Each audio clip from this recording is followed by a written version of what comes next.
ఇండస్ట్రీలో ఇప్పుడు ఓజీ గురించి తప్ప మరో టాపిక్ లేదు. ఈ మధ్య రోజు ట్రెండింగ్లోనే ఉంటుంది ఈ చిత్రం. విడుదలకు మరో 2 వారాలు మాత్రమే ఉండడంతో ఈ సినిమా టికెట్ రేట్లు ఎలా ఉండబోతున్నాయి అనే విషయంపై చర్చ బాగానే జరుగుతుంది ఇప్పుడు. పైగా ఈ మధ్య కాలంలో పెద్ద సినిమాలకు క్రమం తప్పకుండా రేట్లు పెంచుతూనే ఉన్నారు.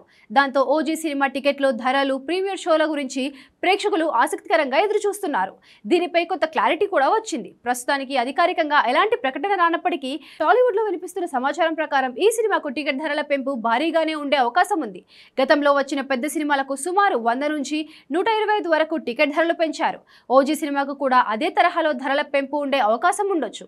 ఓజీ సినిమాకు కేవలం టికెట్ ధరల పెంపు మాత్రమే కాదు, ఉదయం 4 గంటలకే బెనిఫిట్ షోలు, కుదిరితే ముందు రోజే స్పెషల్ ప్రీమియర్ షోలు ప్రదర్శించేందుకు అనుమతులు కూడా లభించే అవకాశం లేకపోలేదు.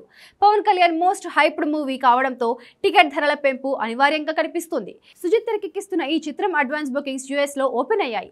ఏపీ, తెలంగాణలో సెప్టెంబర్ 21 నుంచి ప్రారంభం కానున్నాయి. ఇక ధరల పెంపు కోసం ప్రభుత్వాల దగ్గరికి వెళుతున్నారు నిర్మాతలు. ఈ హైక్లు మల్టీప్లెక్స్లు, సింగిల్ స్క్రీన్లలో వేరువేరుగా ఉండబోతోంది. పెద్దగా హైప్ లేకుండా వచ్చిన హరిహర వీరమల్లు సినిమాకే ఏపీ, తెలంగాణలో ₹600 టికెట్ ఇచ్చారు. ఇప్పుడు ఆకాశమే హద్దుగా వస్తున్న ఓజీ రేట్ ఖచ్చితంగా 800 నుంచి ₹1000 మధ్యలో ఉండొచ్చని తెలుస్తోంది. గతంలో పుష్ప 2 సినిమాకు ₹800 ఇచ్చింది తెలంగాణ ప్రభుత్వం. ఓజీకి ఇదే జరిగేలా కనిపిస్తుంది. ఏపీలో ప్రీమియర్ షోలకు అనుమతులు ఈజీగానే వస్తాయి, కానీ తెలంగాణలో అంటే సులభంగా అనుమతులు లభిస్తాయో లేదో అనేది ఆసక్తికరంగా మారింది. మరోవైపు టికెట్ ధరలు ఎంతున్నా ఫస్ట్ డే చూడాల్సిందే అంటున్నారు అభిమానులు. ఈ క్రేజ్ నే వాడుకుంటున్నారు మేకర్స్. కానీ ఈ టికెట్ రేట్ల పెంపు సామాన్య ప్రజలపై భారం మోపే అవకాశం ఉందని కొందరు అభిప్రాయపడుతున్నారు.